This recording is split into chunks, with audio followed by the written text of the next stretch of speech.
Let go, let go, let go.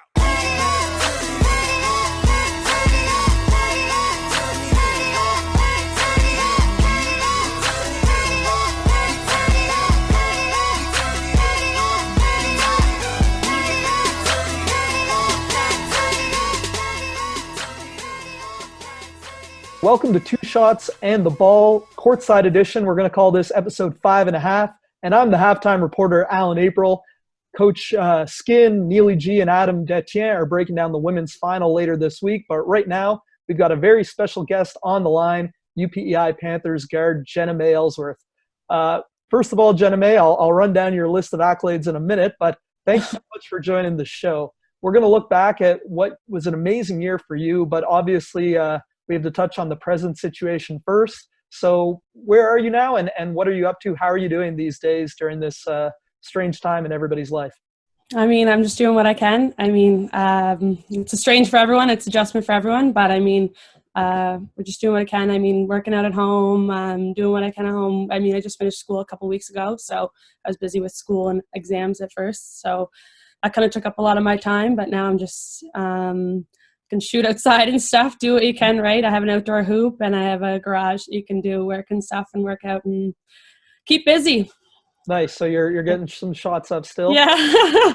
Good. I guess that's all you can ask for right now. Yeah. I mean, it's hard to believe that, it's the first week of May and the beginning of March feels like a year ago for me. I'd imagine the same for you, but those first 2 weeks of March must have been pretty amazing for you personally. First, you have the AUS awards, you clean up there. First team All-Star MVP, Defensive Player of the Year. Next weekend, or that weekend, I guess, you go out and win the AUS Championship for UPEI. And then the next week, you're named First Team All-Canadian and the Nan Cop Award as the top female basketball player in the country. And you finish up that week with a bronze medal at Nationals. When you think about that 2-week stretch in March, how can you describe that? Like, what are your memories from that time? Oh, I mean, it was incredible. I mean, I couldn't have asked for a better group of girls to be surrounded by and team coaching staff. So I was lucky to share it with them. But I mean, I'm getting the awards, but I mean, I have to give credit to all my teammates and coaching staff, right? I couldn't have done it without them. I mean, the success we had throughout the year was due to everyone. It wasn't just due to what I did. It was all of us working hard together, them pushing me every day, my coaching staff pushing me all the time, off season, when we're in season as well. So, I mean, I think it all comes down to that throughout the whole year. Right, it's not just those 2 weeks. Those 2 weeks were incredible, and I mean, we're very lucky to be able to finish our nationals because I know some sports weren't as lucky whenever everything kind of came about really fast with the pandemic and stuff. But we were very lucky to be able to finish the nationals and win the bronze in the end there. So great. Now we'll come back to some of those moments, but let's start, as all good seasons do, at the beginning, I guess. You guys had come off a great season last year. Unfortunately, you were upset in the semifinal by Acadia, and you came into this year's season with almost the same team as last year. Jane McLaughlin graduated and a couple new recruits, and second year under Coach Gamblin. What were your expectations for the team coming into this season? How good did you think you guys could be this year? I mean, we said it all year. We just kind of took it one game at a time, right? I mean, you obviously look at the long run, but you got to get through the whole season. And so we just kind of took the off season. We tried to get better the best we could, right? We had to improve, obviously, since considering we lost in the semifinals the year before. So that was our goal, right? Get better as a team, get better individually. So I think girls really bought into that, and we had lots of additions. Lauren Rainford was a great addition this year, so she definitely helped. I mean, couldn't have asked for a better rookie year from her. She contributed to everything defensively, offensively. She doesn't always get as much credit as I think she deserves, or a lot of my other teammates, but to see they all worked just as hard, and we just kind of came together and we just decided to take it one game at a time. I know we had some injuries and stuff, but kind of overcame that. We had lots of people step up and just got better every game, and then took it into the finals and then the U Sport Championship. Yeah, that's awesome. And back to the off season, something maybe not a lot of people know about you personally, or if they've listened to me call your games, they might know. But up until this year, you were a two-sport athlete, which I thought was amazing. You only missed one soccer game for the UPEI women's team over the last 3 years. So I guess this is a two-part question. Tell me a little bit about your experience playing soccer and balancing two sports. And then second part, why did you decide not to play soccer this year? I mean, it was difficult at first, but I think my first year was probably the most difficult, balancing the two sports. I mean, coming in, university, jumping from high school is a big jump academically and athletically. So I just tried to balance that the best I could. But I mean, it definitely got easier over the years. But I mean, I love soccer, but basketball has always been kind of my number one sport. As much as I love soccer, basketball was always kind of my goal at university level. And it was just kind of when the opportunity came to play soccer as well, I definitely jumped on that. I love sports. I've always been a multi-sport. I've played as many sports I can growing up. So I decided that I would play both. But going to my fourth year, I think it was the best decision I probably could have made, right? I was really busy, but I wanted to focus on that sport for the last 2 years. I really love basketball, and I thought I could be a lot better. And so did the coaching staff and my teammates. I think thought I would be more, just be easier to just kind of focus on basketball. And I mean, it worked out very well. And I'd say so. I'm very happy with my decision. And yeah, I wouldn't change anything for sure. Awesome. So we'll jump back into basketball. The game that the guys are breaking down on the podcast this week is that AUS championship against Acadia. Now, Acadia was a team you were really familiar with. You had your battles with them over the years. Actually, in each of the previous 3 playoffs, I believe, they sent you home. Yes. So let's focus on the good here. How motivated were you going into that final against Acadia, especially? I think we were going to be motivated regardless, but I know we've played Acadia and they've knocked us out, like you said, those last few years. So we matched up with Acadia again. We know they're a great team. They've been a great team every year, so they've always been a great competition for us. But I mean, we were very driven this year, and like I said, we all worked very hard throughout the whole year, and that was our goal, right? We wanted to win that AUS championship for UPEI and for ourselves for the work we put in, everyone, coaching staff. So just kind of, we knew our matchups, right? We knew who we had to stop. We knew what we had to do. It's been the same. Haley McDonald and Jay Davino, right? They've been around. Everyone knows those names, but that was our goal along with a lot of other ones on the team. But I mean, we just took it quarter by quarter, worked as hard as we could. I mean, we had to get past UNB first, right? So we obviously were focused on that, and then we look forward at the finals, and that's always the goal, right? I think that's anyone's goal, I hope, in the AUS going into the playoffs is to win that final, and it just happened we matched up with Acadia, so we kind of got to have that matchup for the 4th year in a row, and luckily we came out on top this year. Just a couple moments from that game that I want to ask you about. So really back and forth game, and they cut it to 3 with a little over 5 minutes left in the game. It was 62-59, and Coach Gamblin calls a timeout. Not a really loud, outspoken coach. You can kind of talk about him here, but he settled you down. Do you remember what Coach said to you in that last timeout, I guess, of that 4th quarter? I don't know if I remember the exact words, but I mean, he's a very great coach. He's a calm coach, but I mean, he gets his message across, and we know what we have to do, and he tells us what we have to do. He might not be yelling at us, but it's a message. We know the message, and it's what we have to do out there. So he always gives us what we need to do. And we're very grateful, all of us. I think our entire team's very grateful. Hopefully, I am for sure, for this coach and what he's brought to this program. But in those last few minutes, I'm sure it was just breaking down a play and just stay focused and stay into the game, right? Both teams go on runs. It's a game of basketball, right? Runs back and forth. And we knew that Acadia was going to go on run. And I feel like they're feeling the same way, right? We're going to go on runs. They're going to go on runs. So we just got to keep our head in the game and focus on that and get back on top, right? Well, did you ever go on a run? You outscored them 16-0 to end the game to win 78-59, and the first AUS championship for UPEI since 1998. Now, I know your mother, Tracy, coached that team, and that was like right before you were born, right? Yeah, I was born in 98, so right before exactly, yeah.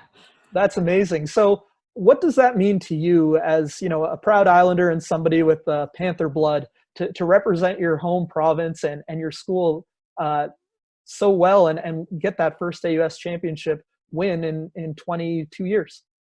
I mean, I get this question a lot with my mom. I mean, she's been a big part of my whole career, right? She's coached me provincially, club, so she's been a huge part of that. So to be able to go to the same school that she had a lot of success at and coached at, so UPI has kind of been in the family for a while, right? So it was nice to be able to go to that home school on the island. I love representing the island as an island athlete. So to be able to go to the school and get that championship since 1998. So that's pretty incredible to think it was that long ago. And it was my mom that was a part of that. So it's just great. And I mean, every time that's the first person I almost wanted to see at the end. I was celebrating my teammates, and then I just kind of wanted to go see her. And I know how proud she is of me and my entire team and UPEI itself, because she's got great pride for UPEI, and so do I. So it was great. That's awesome. And then you go to nationals the next weekend. You're the number 6 seed. Despite a great season, haven't been ranked in the top 10 all year. I think only Acadia was in the top 10 for 1 week. And, you know, also coming from the smallest province, not including the territories in PEI. Did you kind of go in to nationals with an underdog mentality, playing against some of the big cities? Or what was your feeling on representing PEI at nationals? I mean, it was great, but I mean, we work just as hard as any other team. I mean, I think kind of AUS kind of feels that, right? We're kind of the underdogs when we go into those big tournaments, but I think we showed that we can play at that level, and I think any other team can play at that level. In AUS, we just need to believe in that. So we kind of went in with the mentality that you take it one game at a time. We had Ryerson was our first matchup, and they're a great team. It was a great battle. We end up coming out on top, but I mean, I think you just got to, same as every other game, you take it one quarter at a time, do whatever you can to get that win. And that's what we did, right? We got that question, what was your goal at nationals, right? Our goal is to win, right? Just as much as any other team. I hope you're not coming to nationals not to win, right? Our goal was to win. Awesome. And you won 2 of 3 games, 2 big comeback wins too. I know you were down 9 in the fourth quarter against Ryerson and 18 in the third quarter against Laval. What does that say about your team, the ability to come back? And you personally had a great tournament, were named a tournament all-star, adding to your list of accolades. You know, what can you say about your team's ability to come back from big deficits in basically back-to-back days?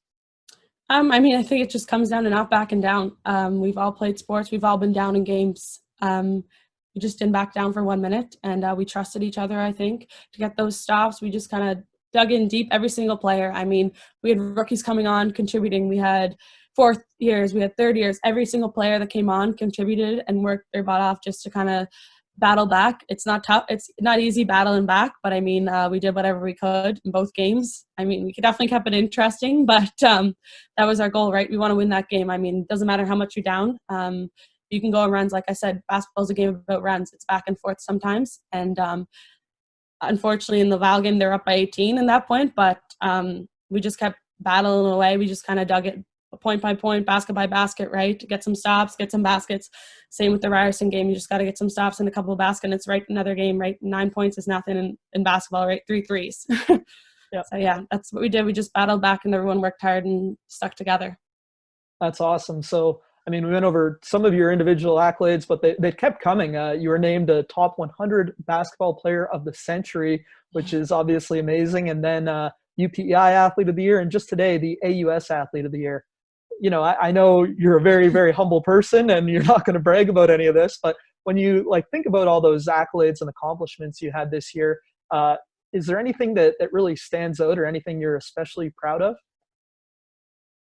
I mean, awards are a tough one for me, but I'm proud of every single award. I mean, but like I said before, I have to play a team sport for a reason, and every single award, it's about my teammates pushing me and my coaching staff pushing me. They are individual, but I mean, I couldn't have done it without any of them. I mean, all of those awards, AUS Athlete of the Year is incredible. I mean, U Sport Player of the Year, I'm so very grateful for that, but my teammates are the ones that are, they deserve just as much as me, right? They pushed me every day, and the off season, same thing, right? My coaching staff pushed me, so. Awesome. Contribute to them, yeah. Yeah, and looking forward a little bit to next season. You know, we'll knock on wood that everything gets back to normal sooner rather than later. I know things are going well in PEI, and you'll be able to hit the court with your teammates again soon. Next year's your 5th year. What are you looking forward to? And still early, but what are some of your expectations for next year? I mean, I think in the off season right now, I think it's just working on my individual skills, adding to my game. That would be the same with every other player on my team, right? Our coaching staff gives us a couple of things we need to add to our game, and we work on those kind of things. But I mean, right now we're working on individual skills, and then it kind of comes together as a team in September, if everything goes well, like you said. But we're just looking forward to get better as a team individually, and take it one game at a time like we always do. And obviously the goal is to win again, but like I said, you got to take it every day, one step at a time, because you got to get better every day. And that's March. That's a long way away, right? So there's a lot of time in between that to get better and get better as a team. All right. Well, thanks so much for joining me on Two Shots in the Ball, Jenna Mae, and congrats again on all your success. Hope you have a great summer and you're able to get back on the court with your team soon. Thanks again. Let go.